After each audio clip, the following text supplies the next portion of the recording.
Hello, everyone. This is your host, Akil Jabbar, and welcome back to another episode of SaaS District by Horizon Capital, where we partner with B2B SaaS companies and help them scale with both capital and our growth marketing playbook. This episode is also sponsored by our partners at Byldd, a startup development studio that helps early-stage startups build and launch scalable revenue-generating software businesses. Product development is often a challenge for non-technical founders who don't have a tech person internally. That's where Byldd comes in. They help founders build and launch their MVPs, test the market, and find product market fit. For $15K and roughly a month's work, Byldd will get your validated product up and out. We've all been burnt by the companies that promised this for years, but Byldd is focused on finding product market fit and will do that by keeping you away from the feature creep and escalating costs that do most initial products. They keep costs low with the block structure, but more importantly, they have already built great products on scope and on time for founders. Companies they've worked with have generated hundreds of thousands of dollars in revenue, gotten into Y Combinator, or raised money at 8-figure valuations. If you have an idea and want to see it come to life as a product, head over to Byldd.com. That's BYLDD.com today.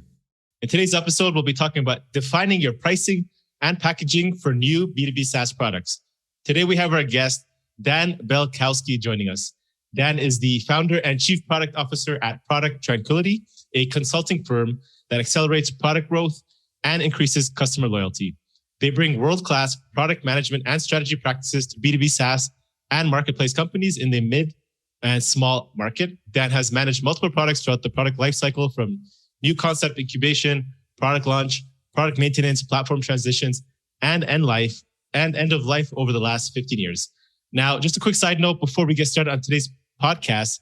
I just had a quick shot of one of those Magic Mind drinks this morning. So I've been trying this out for the last week or so. So I'll see how this affects our show. Hopefully it gets me into flow state, which is kind of the point of one of these green drinks. They were also kind enough to offer a 40% off on a subscription to our listeners for the next 10 days. So you can enter the coupon code SaaS20, or you can also check it out. We're going to add it into our show notes. Just go to magicmind.co/SaaS and try it out, see how it works for you. So that being said, Dan, welcome to the show. Super excited to have you on SaaS District Show today. Thank you for having me, Akil. I'm looking forward to our conversation. So we're talking about pricing today. We're talking about value. We're talking about packaging your SaaS. So I want to talk about product value first, because people always get confused maybe between the difference between a price and value. But specifically in your mind, how do you perceive value? How do you think about that? And is there different ways to think about how you position your SaaS among all the competition in the place, right? Because people will say, okay, well, this is what I'm just going to look at my competition. This is what they're pricing at, and I'm just going to half it. And people buy it based on the price. But I'd love to hear your opinion. Yeah, it's a very broad question, so I'll see if I can make it bite-sized for your listeners here. So sure. The most important part of pricing is understanding value. And I think it's one of these terms, value like strategy or segmentation tends to get thrown around without a lot of precision in terms of what people actually mean when they say it. So I think it's a great question. The understanding your customer value, there's a great book, almost the Bible of pricing, called The Strategy and Tactics of Pricing, written by a guy named Tom Nagel. And he outlines what's called the value cascade. And so we could think of the value cascade as a visual diagram would help, but for your podcast listeners, a series of bars in decreasing height, and really starts with understanding your use value. Economists might refer to this as utility. And so this is the different aspects, the ways we understand how we create value for customers in terms of the overall benefits that they receive. And so we can think about these type of benefits in three broad categories, we like to call value drivers. So these would be economic or functional benefits. So these are the type of tasks customers are trying to achieve some economic outcome, like increasing revenue, decreasing costs, decreasing time spent, increasing optionality, decreasing risk. Could also be more intangible type benefits, things like psychological, emotional value. So the increased status, better convenience, improved peace of mind, access to expertise, or social benefits. So this is very important if you're dealing with, for example, if you're in a government entity or a nonprofit. Humans are social creatures. We don't do things just for our own use, but if you're, for example, a nonprofit trying to advocate for equal rights or climate change, right? Those are creating value beyond yourself, right, for the broader social group. Or this could be things like being part of or separated from a community. So really understanding use value is the overall set of benefits that we create for customers. But then the next part of the value cascade is what we call exchange value. So this is the concept that your product doesn't exist in a vacuum. And so while it's really important to understand how you create value for customers, all value is relative. So we really have to understand what is the reference value that customers have in the market. So this would be if you didn't exist in the market, what is it that they would be using? And so if I'm selling a lemonade stand, or I make it very simple. If I'm selling lemonade on my street corner and the guy across the street has a lemonade stand, and he's selling at $5 and I'm trying to sell at $10, but the market price is $5 because there's no rational consumer that's going to come across the street and spend double the price, even though in the best world, my product might be worth that because the reference value has been set. This was the value of a market economy where undifferentiated value gets priced by the market. And so then it really becomes, what is the reference value plus or minus the differentiated value that we provide? And so this is where, it really becomes important to understand how you are value advantaged or disadvantaged versus the other competitors in the space. And there's another visual tool, which I'm not going to dive too into because I think it might be difficult to understand on a podcast, but there's a useful tool called like a price value map. So price value map, if you think about a two axes, one being price, the other being value, helps you really understand, given the price that you charge or the relative price that you charge, given other players in your market, how much value do you provide? Giving you a sense of where are you able to play in that market, right? For an equal price to value trade-off, right? Because that's really what it comes down to, is that all this pricing is relative to the value you create, is relative to the competitors that exist in the space. And then finally is this concept of perceived value. So in as much as we might go through this rational economic analysis, trying to understand the differentiated value that we create competitors, oftentimes the context the customer's in and our ability to communicate the value of our product influences the value of the product in the customer's mind, right? And that's really what drives customer willingness to pay, because customer may be uninformed about relevant alternatives, uninformed about your differentiating benefits, or in the economic terms, for a customer to get more educated about what's available in the market, the different competitors that are available, they may have what's called a high search cost to finding out more information about your product. And so, they would be willing to trade off. This is where marketing tools like testimonials or logo gardens, help short circuit. It's like, oh no, a bunch of other people have already validated that you can short circuit your search because we have only limited time to figure out all the best alternatives, right? No human is a perfectly rational, omniscient actor that knows everything about your product and exists in the space. So hopefully that was helpful. No, that's good. Maybe I want to dig a little deeper onto one point, which you talk about perceived value. We're talking about price versus value, and more specifically, maybe let's talk about an example when we're thinking about differentiating between a price metric and the value metric.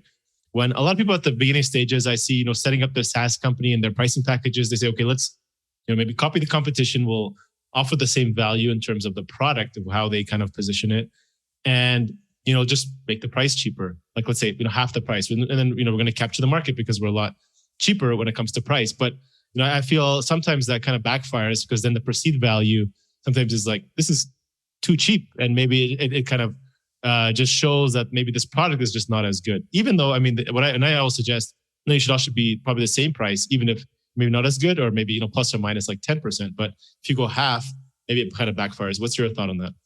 Yeah, there's like 4 different questions buried in there. So I'll take the last one first.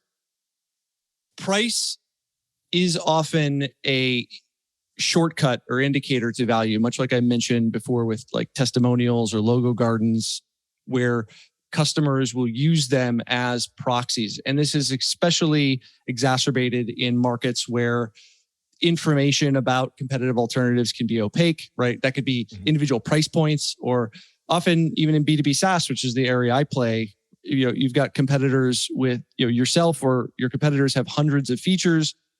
And maybe you look at a Gartner Magic Quadrant or a G2 crowd or something like that to try to narrow down, okay, what are points of differentiation. But in those scenarios where customers are unsure about differentiating benefits, there can be this reliance on price as an indicator of quality, and it can work for you and against you, right? If in the world of Rolex, right, if you have to ask what a price of a Rolex is, you're not in a market for a Rolex. Let's put it that way, right? For sure. But if you notice, those luxury brands never really discuss price in their messaging, because if you have to talk about price, well, you're not in their market. So it's just instead they're advocating or emphasizing emotional benefits of status and wealth and social signaling, et cetera.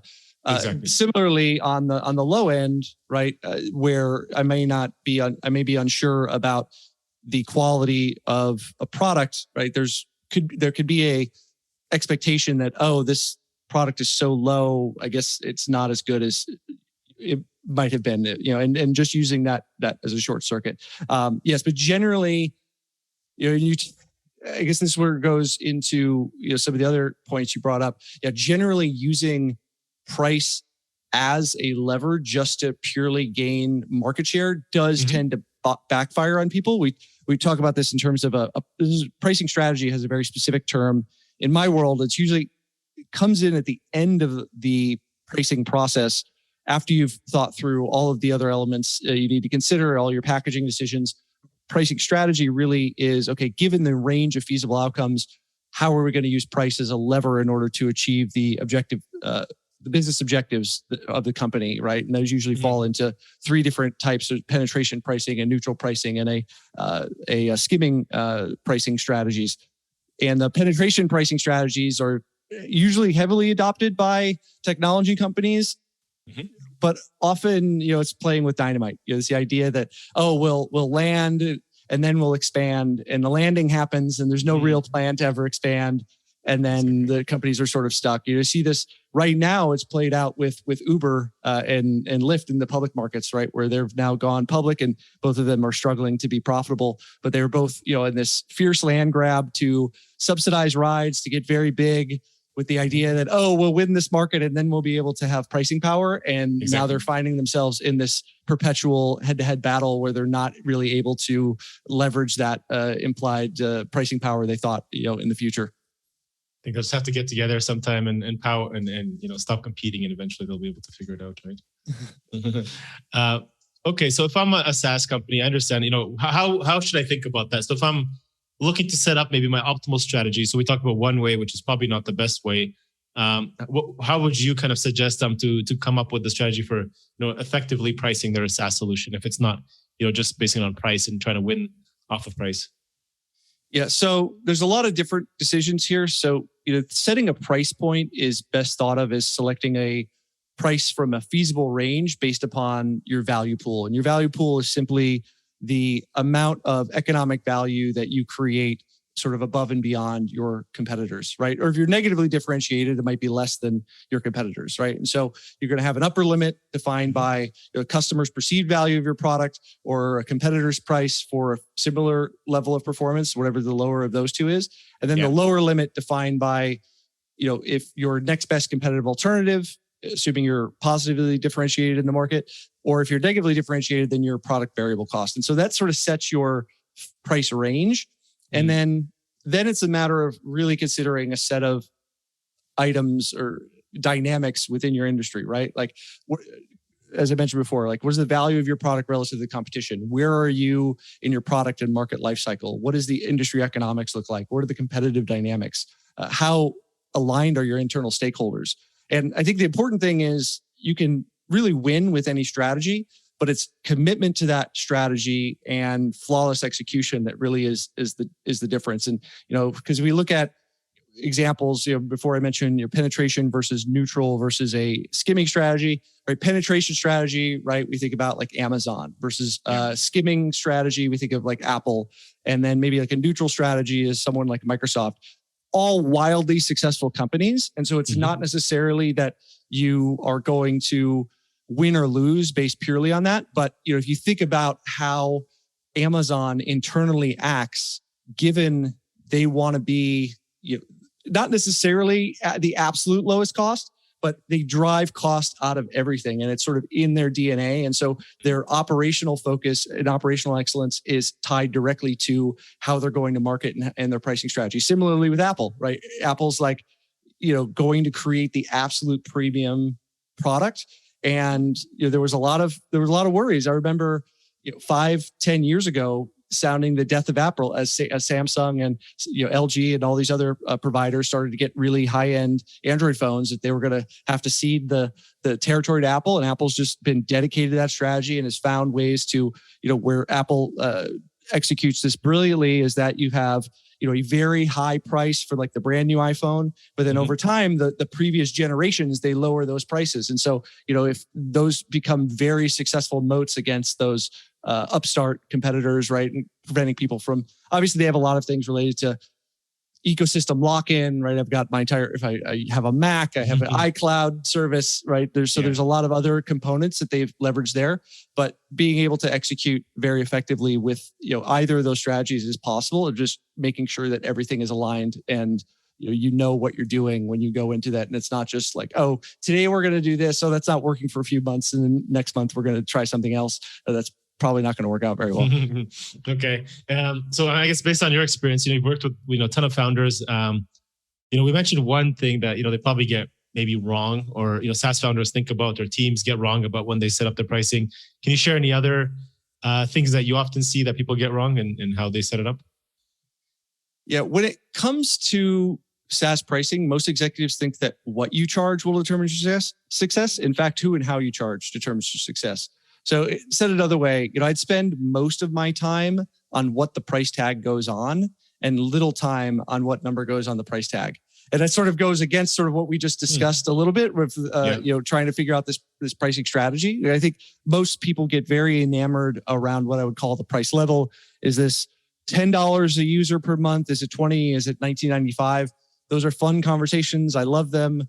They're important at a certain level, but they come at the very end of the process. And honestly, in a B2B environment, when you've got sales involvement and potential discounting, like those things are the easiest to sort of modify. It really comes into understanding who you're selling to and how are you going to package your offering in order to align it to the value you're creating.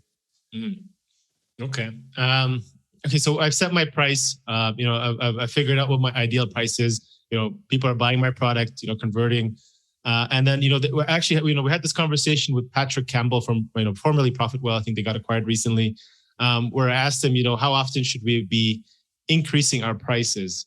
And I think he mentioned, something like at least once a year. I guess I'd be curious, kind of, what's your opinion on how often should we, be thinking about rolling out new changes to our prices, updating them, or just kind of keeping them the same? Yeah, there isn't one magic number. I often, I guess I agree with Patrick on this component where, about once a year is healthy. And it's, even though it's only annual, given my experience, it's more often than most companies are considering their pricing.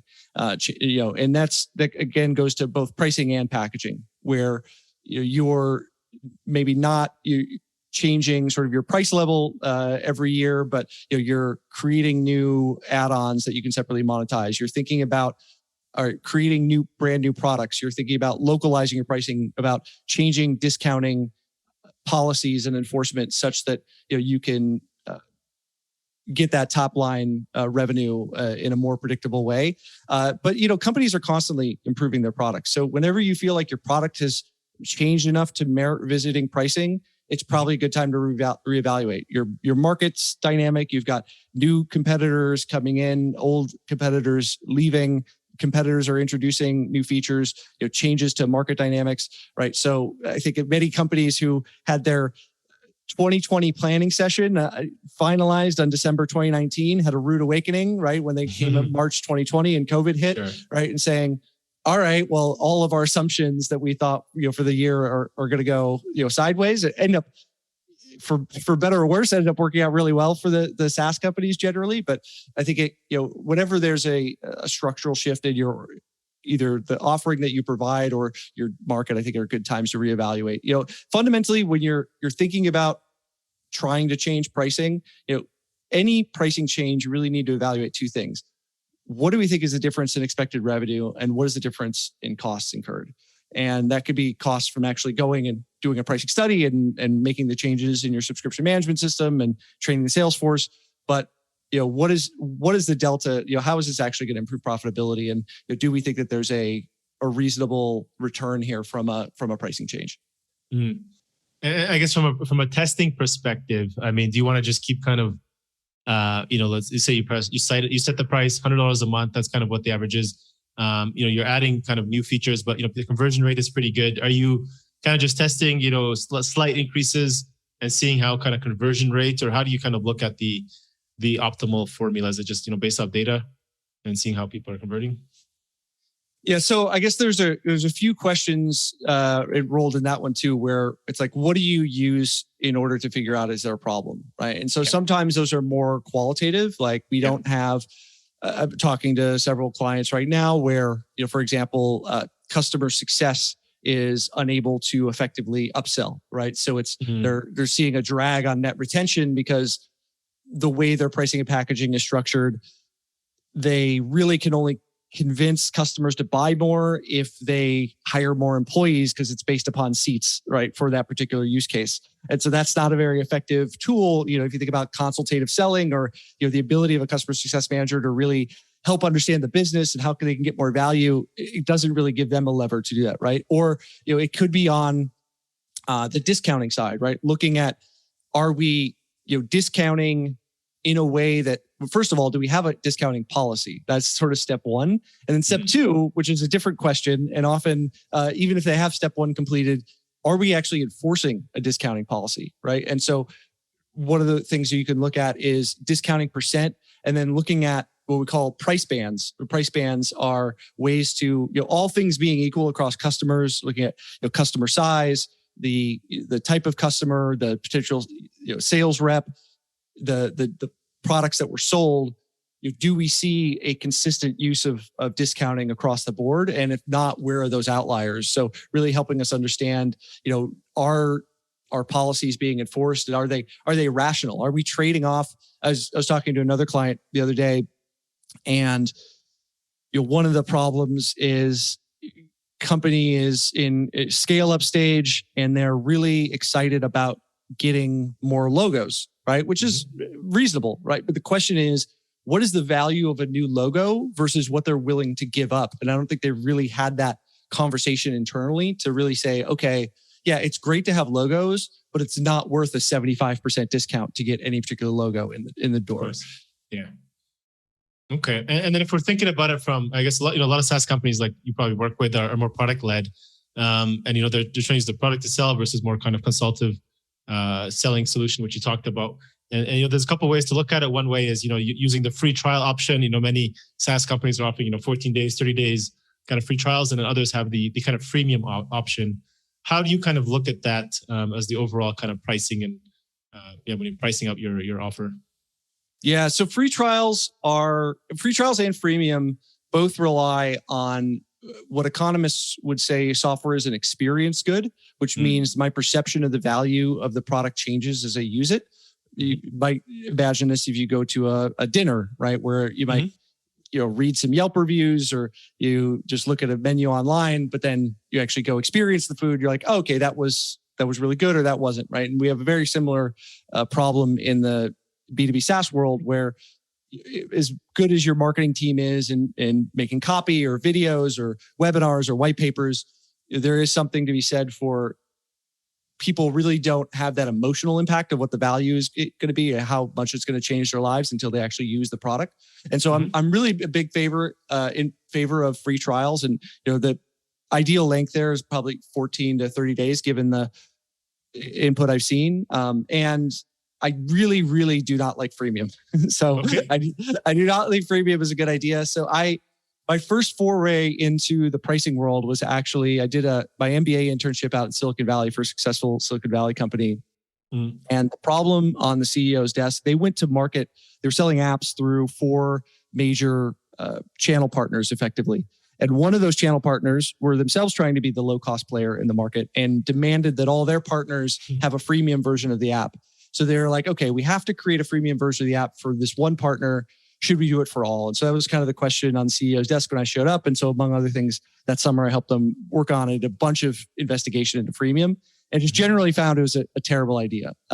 It's almost all arguments for freemium can be short-circuited with do a 14 to 30-day free trial instead. It causes a bunch of problems internally. It's challenging to move customers from free. So one, as we were talking about before, if I'm understanding that price can be a perception of value, now I've just anchored the lowest level of price, which can impact my perception of value. Also, what problem you run into with freemium is that you run into what is called the penny gap, where going from $0 and cents to even a penny is an infinite increase in price. And so it almost requires as much activation energy as the entire go-to-market approach. And so the illusion that companies are under is that these free customers will eventually convert to paying. And it's anyone who's worked in marketing or growth knows how hard it is to create customers. And so to acquire customers, whether that's through SEO, through paid, through social. And so you have this giant pool of free users, and there's this ever-present view that, we could just, if we spend a little bit more energy here, we could really juice the amount of people that convert to paid. But it's a mirage. It's an illusion. Best-in-class freemium companies, they're going to convert 1% to 3% of those customers to paid. Mm-hmm. And so if you think about that, that requires a few things. One, it's a colossal market. So you see this much more in B2C than you do in B2B, because by definition, you almost need millions of potential customers in your TAM. And the other thing is that this perpetual need to try to convert people over. Often, what this really works on two levels. One is it tends to be a lot of wasted energy of people who will never convert. The more subtle thing is that those users, if they're not paying you, they're users, not customers. Those users tend to be very different in terms of what they are and what they need and the context they're operating in than your paid customers. And so from a product management perspective, it can often, it adds this noisy input to your discovery process, because now you're listening to a bunch of people who will never convert, who are giving you ideas that aren't necessarily valuable to the paid side. Like I was working with a company before where they made the software, and on their paid side were SMB to all the way to enterprise type customers, and everyone on their freemium side was basically consumers at home, like using the software for them and their family, right? And so those people were in an entirely different context and were not suited to really ever use the larger paid offering, shall we say? Mm. So I'm trying to think about that. I mean, from my understanding, and correct me if I'm wrong, I guess the idea where most of the times where you want to use freemium option is if you have a lot of investment and you're trying to capture the entire market, right? Like where you just all you care about is kind of accelerating the amount of users you have using your platform, and kind of that's your main metric you're trying to target. Then I think it probably makes more sense versus just going the free trial option. Yeah, so I think talking to that specifically. So one of the first things I work with companies on is what is their pricing objectives, because we could bring back the best pricing study in the world. And if everyone has a different objective, they're going to look at it like a Rorschach, where they're just going to see whatever they want to see in the data. Yeah. So one part of that is optimizing for market share rarely ends up being the right objective. And it's usually that market share follows from profitability, not vice versa. Southwest Airlines is a perfect example, right? Where they were the low, small, upstart competitor, right? They focused incredibly tightly on serving a specific segment of the market, right? And then they've been the only profitable airline of the last 20, 30 years, and all the big players, right? Ostensibly much more market share, can't eke out any profitability, right? And so I think that's the first thing. And then there are a few select circumstances where freemium can work. Again, as I mentioned before, if you've got like a colossal market with millions of potential customers, if you've got specific competitive environment. So one of the darlings of the freemium story back in the day was Evernote. Evernote is a competitor to Microsoft OneNote. So they were in a very specific competitive situation where Microsoft, the largest software company in the world, was ostensibly giving away their product for free or bundled with their Microsoft Office suite.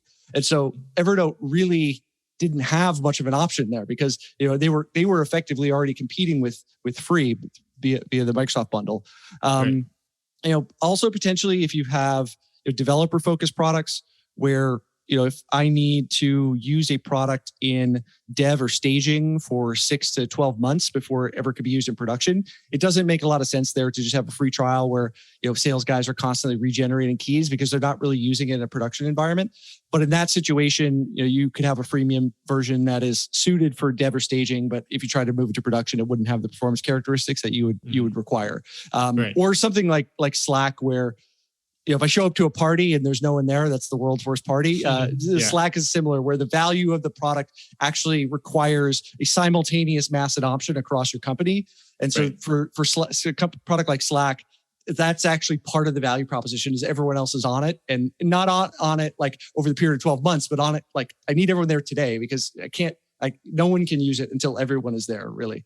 Or at least my entire team is there. So there are some very specific examples, but those tend to be edge cases. And that's why I say most of the time you're better suited with a 14, 30-day free trial. It also makes your go-to-market motion much cleaner because the 14 to 30 days creates a decision point. So it makes it very clear of all of the activities that growth or marketing or product have to make happen in terms of email drip campaigns, customer onboarding, and then the sales motion is clean because once that person says, "Oh no, we're done with our trial, we're good," right? They just go off into distance. With freemium, that ending point is very vague, and right, you might continue to invest more scarce resources into a customer that never converts.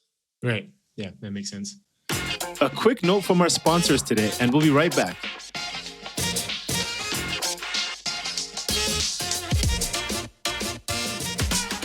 This episode is sponsored by DoFollow.io, a premium link building agency specializing in driving SEO growth for SaaS companies.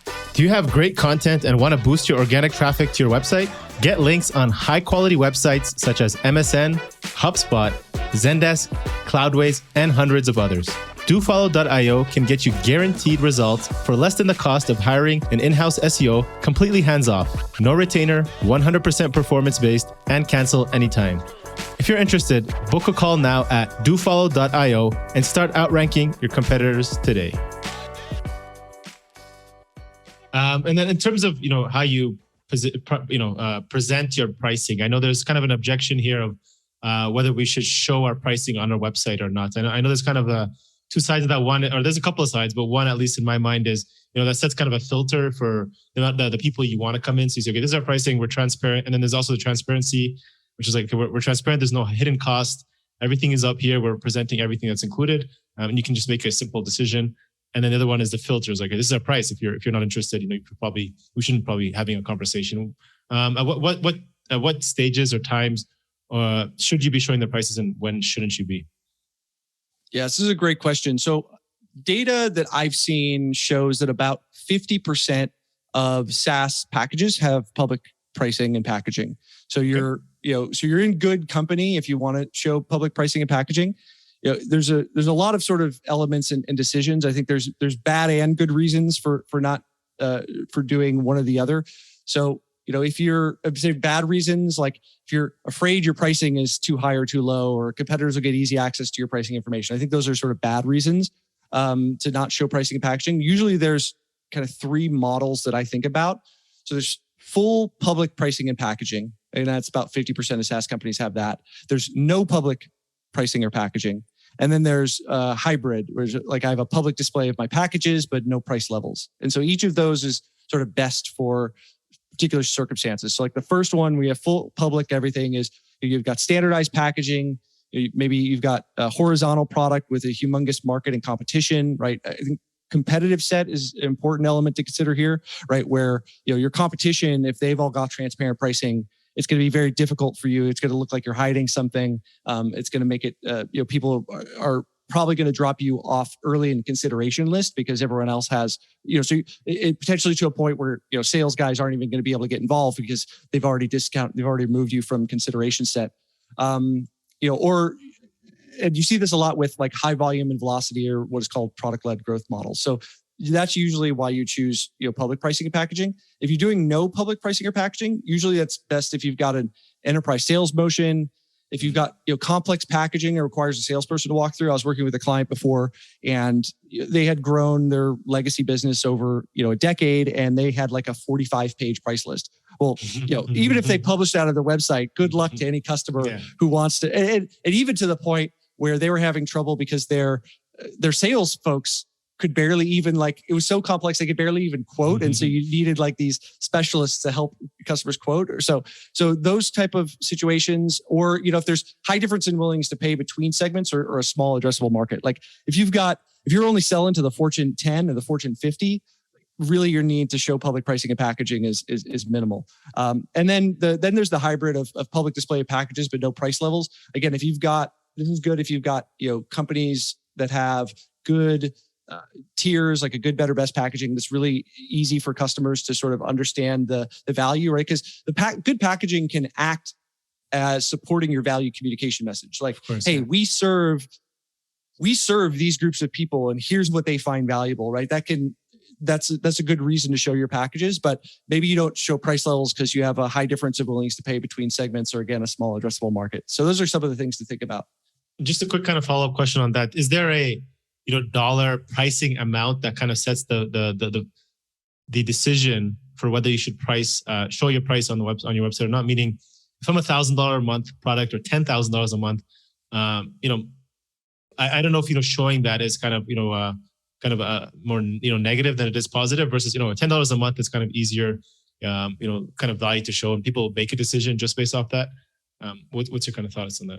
Yeah, there's all sorts of variables, and the three models I laid out, right, are three sort of archetypes, but there's obviously many different shades of gray in between. And so, for example, what you might see where people have public pricing and packaging is they'll say something like starting at $199, right, or starting at $399, right? Well, so they have sort of a starting point, but maybe they're hiding some of the complexity of things scales, right? Or obviously, if you have a price metric, we haven't gotten into price metrics too much, but price metric is the unit of value you charge customers for. Most, for better or worse, most companies these days still charge based upon seats, right? So I might say it's $10 a seat, but you're coming in, you're trying to buy 5,000 seats, right? So your net price is still going to be higher, but we're still sort of showing the low end price. The other way I think about it is in terms of your customer acquisition cost, right? If you've got a low lifetime and its relationship to lifetime value, if you've got a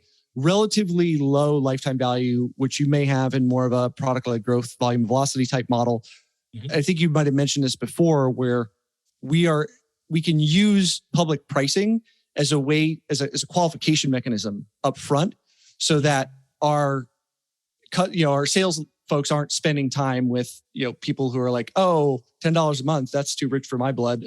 But also they're not spending all that time on the beginning of every sales call talking about pricing. It's like, hey, pricing's there and transparent, right? So it serves as a qualification mechanism, but also lowers customer acquisition costs, because less time each sales rep has to spend on the phone discussing what is obviously just publicly transparent, the better. So there's a couple of elements there.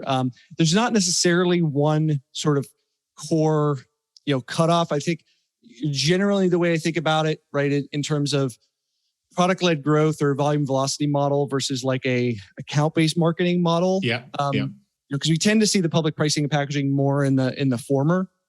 That break point, and again, some people may dither on the exact number, but as a general guideline, I think about that as like a $25,000 or less for like the former versus above. And so if that helps sort of think about potential cutoff point, that's one way to sort of think about it. Yeah, it makes perfect sense. Last question, Dan, before we get into kind of the personal rapid fire questions, which is the other fun part of the show. At what point do you think SaaS companies should be bringing in or talking to dedicated pricing experts with their product marketing team? I mean, obviously, guys like yourself. At what point do you generally come in and like we need somebody to talk to here to make a decision and work with? Yeah. So often below 10 million in ARR, it's not a consideration. And I think I saw numbers from OpenView that only about 50% of pre-IPO companies with 100 million have a dedicated pricing person or team. So north of about 200 million is usually where you see the need to bring in a full-time pricing person. So at that point, you've got probably 1,500 2,000 employees, right? So now you've got enough of a product portfolio, right, where there's enough for a full-time person. And so much like hiring any role, start with the need. Is there a need for someone with full-time ownership and accountability? Or can we have this be part of someone's job? Usually I recommend, pricing is owned by product marketing. We can go into that if you want, but oftentimes you can get by with, it's a portion of one person's job for a while until you need to bring in a sort of a full-time pricing and packaging person. And generally, I recommend make sure somebody is in charge of pricing. This is too often the case where the founders they put together the initial pricing and packaging, maybe spend 6 to 8 hours doing that, but at some point they get very busy, and then there's sort of this growth lever that is just. It's not even discussed because no one's really clear where the ownership is. So it can be a good idea to make this not the CEO sooner than might be comfortable. It's so vital that it can get neglected on a CEO's to-do list. But also, make sure that CEO is involved, that they're participating in any discussions. The last thing you want is sort of I shoot from the gut veto after they've not been involved in any of the real substantive discussions. And so normally how I recommend people go about this is like having some sort of pricing committee or pricing council with a designated leader, right? That owns the process, that has as you discussed before, has a sort of regular cadence for how often do we bring these up, right? And can handle sort of ad hoc situations, right? But pricing is one of these things that has so many different stakeholders. It's so much energy and passion associated with if you don't have someone who owns it, right, and can really drive it, everyone sort of will otherwise just touch it, and then everyone just barks, and they're like, all right, well, I'm not touching that again.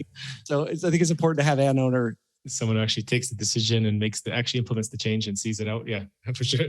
Yeah, cool. Okay, that was good. Then I appreciate that. So kind of moving to the kind of last phase of the episode, which we talk about, which is the rapid fire questions. You ready for that? Sure. Let's do it. All right. So what's one activity, Dan, that you enjoy outside of work that you feel gets you into flow state? Over the last few years, I've gotten really into Vipassana meditation. So that really helps keep me grounded. And I feel like it's flossing for your brain. So really helps get rid of all the noise, whatever else is going on in the day, helps recenter me. We're through no end of problems, but I mean, this is the reason I named my company Product Tranquility. Is my goal is to help bring some peace of mind to other people out there in the tech space doing the work, but also as a reminder to myself to maintain my own tranquility. So it helps with that. And then I love reading. When I'm not reading pricing books, I'm in the middle of rereading the Wheel of Time series for the 20th time. So that tends to get me into a good flow state as well. Nice. Yeah, we're on the same page there. We create Horizon, right? So we're always in Zen when we're making any kind of investment decision. So you got to keep your mind sharp. What's one piece of advice you wish you had known and you would tell your maybe say 25-year-old self if you can go back in time? Start learning about pricing. Okay. Yeah. Be a lot ahead of the curve if you did it back in 25. Exactly. Yeah. Makes sense. What are the biggest challenges you're currently facing in order to continue to grow your firm today? Meaning, is anything keeping you up at night these days? Yeah, so I would say the pricing world is a pretty small world. I think I've met or at least talked to pretty much everyone who does this for a living. And so finding other people I can bring in for what I call swing capacity. So when I get too busy or need help on specific projects, that's been surprisingly difficult. So anybody out there who's a pricing expert or financial analyst or data analyst or market researcher, happy to talk to you. So reach out, let me know, and yeah, hopefully we can find a way to work together. Yeah, it's tough. It's tough market right there. Yeah. Dan, you mentioned one book earlier that you mentioned as the key book that everybody must read. Is there any other maybe best resources, maybe books, maybe people, mentors, or even people you follow in the space who you'd say have been the most instrumental to your success over these last few years?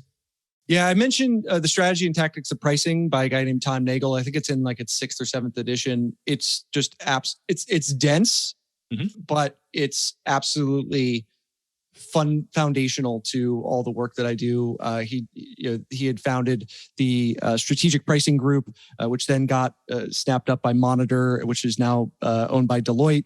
And so, he just has a ton of experience in terms of how to think about pricing across a bunch of different industries. Another book in the pricing space that I usually recommend to people is a book called Monetizing Innovation. It's by the folks at the Simon Kucher Partners. They're sort of the McKinsey of pricing. It's very approachable, very centered on the technology industry, very easy for the beginner to sort of wrap their heads around. Some other books can either be too dense or all of a sudden you're looking at calculus formulas. This is totally removed of any formulas, but more so helping people really understand different elements. And then, and then in terms of running my own consulting practice, there's a gentleman named David A. Fields who's just been absolutely helpful. I know what I know in the domain, the work domain, but when you go off on your own and run your own practice, there's a bunch of other aspects of running a practice, everything from sales and business development and how to market yourself and dealing with procurement contracts and everything else. You're like, oh wait, there's all these other things I need to figure out how to do too. So that's been incredibly helpful. Yeah, absolutely.